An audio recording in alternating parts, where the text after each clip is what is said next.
If you are the one who is starting the journey to prepare for UPSC civil service examination, if you are the one who is about to start reading The Hindu or The Express or Yojana or Kurukshetra, if you are the one who is yet to read your NCRTs and start making your notes, I can very well understand that how difficult it is going to be for you to understand that in what all dimensions and with what all considerations you have to read the editorials in everyday newspaper.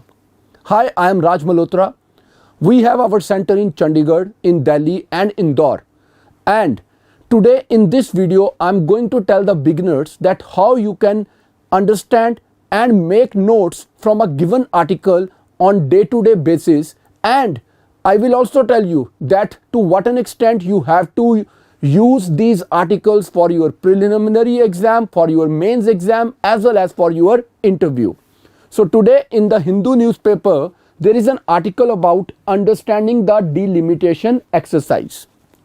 Now, if I understand that what exactly is to be covered from the perspective of prelim exam, from the perspective of mains, as well as interview, then only I am the one who is making a serious effort. So here it is. Let's first understand the objective facts which will help me in the prelim exam. And what I'm going to discuss in this video is all based on the same article that we are referring to from today, that is 7th of Feb 2024, the Hindu newspaper. So first of all, there is delimitation, the term itself. Now, what is the meaning of delimitation?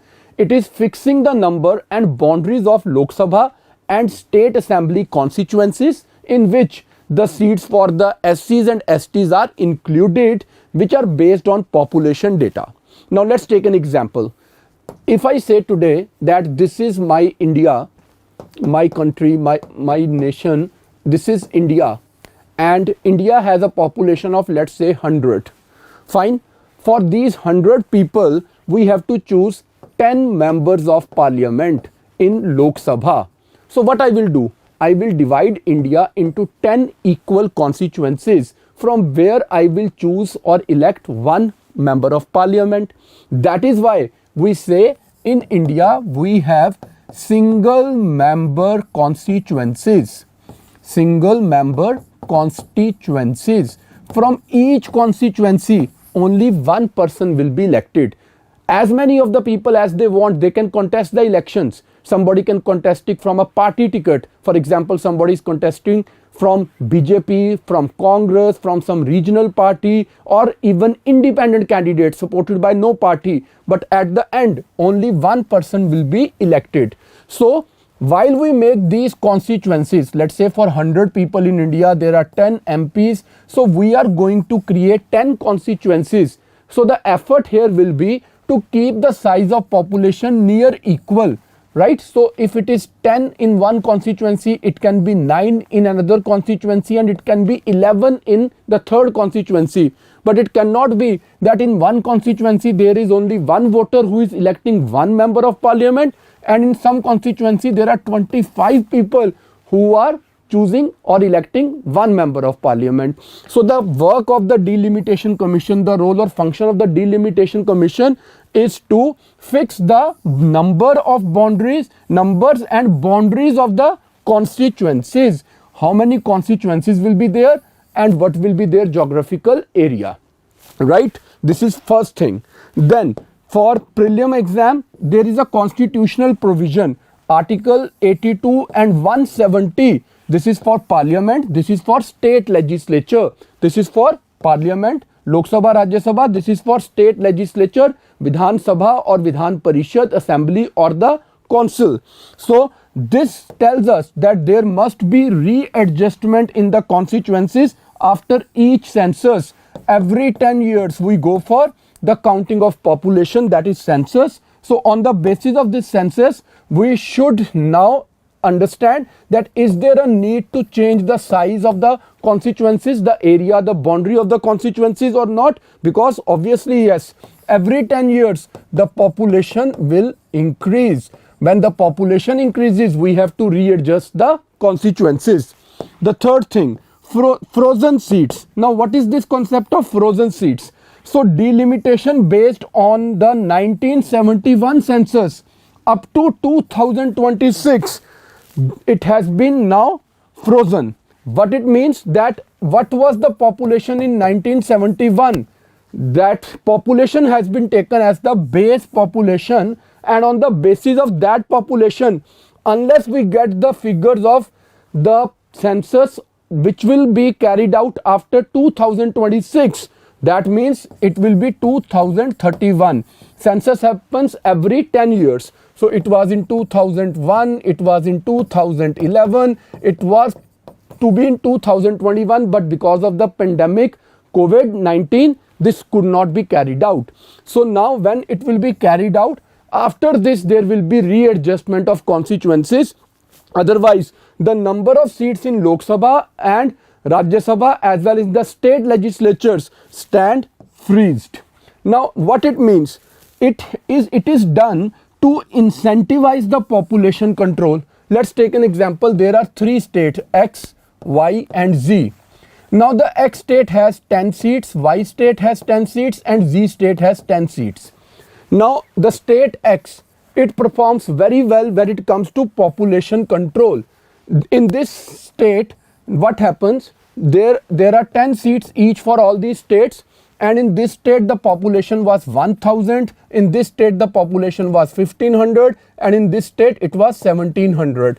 But in the coming 10 years, this state managed well, the people were educated, they were oriented towards the family planning, and the population in 10 years increased to 1250. Whereas in the state where it was 1500, it increased to 2000. But in this state where it was 1700, it increased to 5000. Now there is a population explosion. The state or the people here did not understand, or they did not try to understand, that with the increase in population there will be additional burden on the resources. So in case now, going by the number of people, we increase the seats for Z state, we give them more states in Lok Sabha, they will become more powerful in Lok Sabha, they will have more say in Lok Sabha, they will get more bills passed for their state, they will get more funds for their state. And in this way, what we ended up doing, the state or the people who did not care for the growth and development of India in the lines of the idea of sustainable development, we incentivize them. They increase the population and we increase their seats. So that means the states which performed better, that they try to control their population, we basically ended up punishing them. They did not get more seats, and then they will get less budget because they have less members in parliament. So to keeping this in mind, we basically introduce the idea of freezing the seats. Now the exercise, as I told, has been postponed because of pandemic. So these are some of the important facts for pre. For mains and interview, there are few concepts in this article like federal and democratic principles. Now, are you aware of these words, like what is a federal system? Obviously, yes, many of us will be very familiar with the words like democratic setup or principles, but what is federalism? What is unitary system? What is quasi-federal?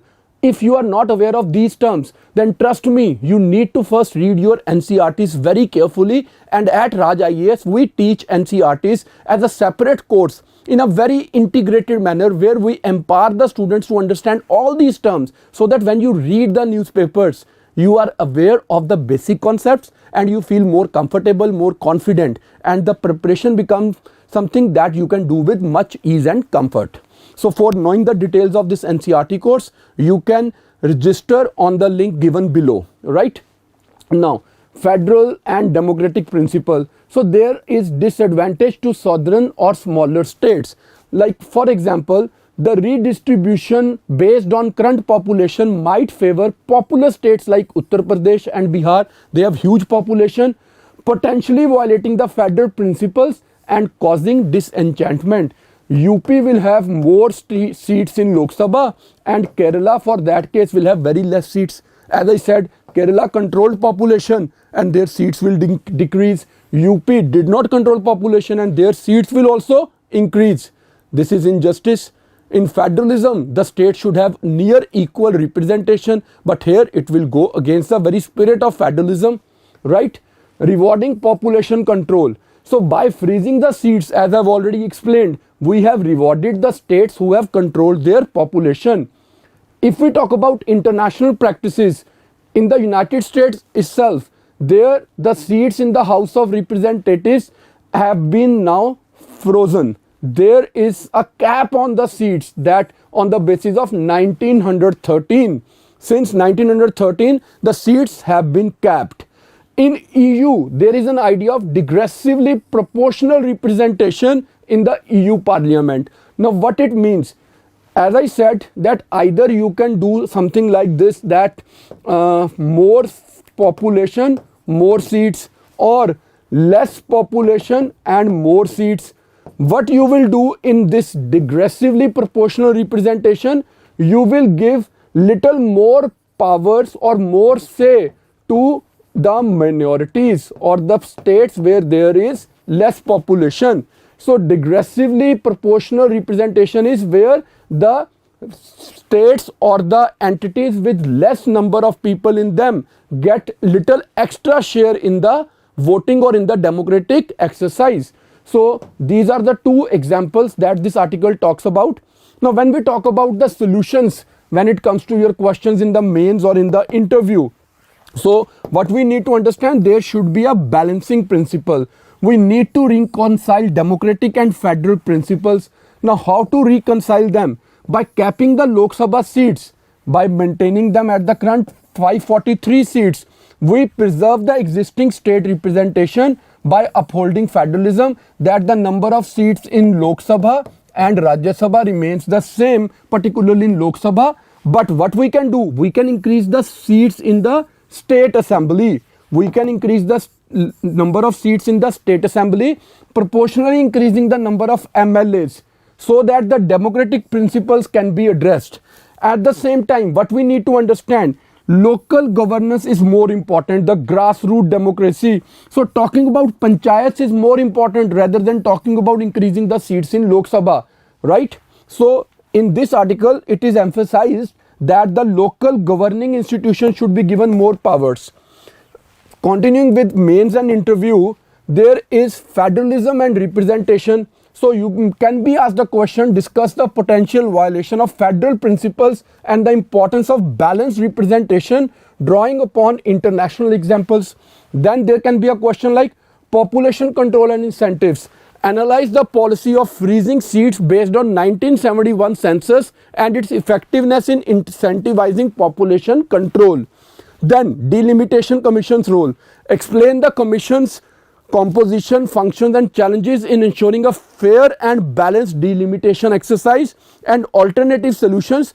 Propose and critically evaluate alternative solutions beyond the one suggested, considering their feasibility and potential implication.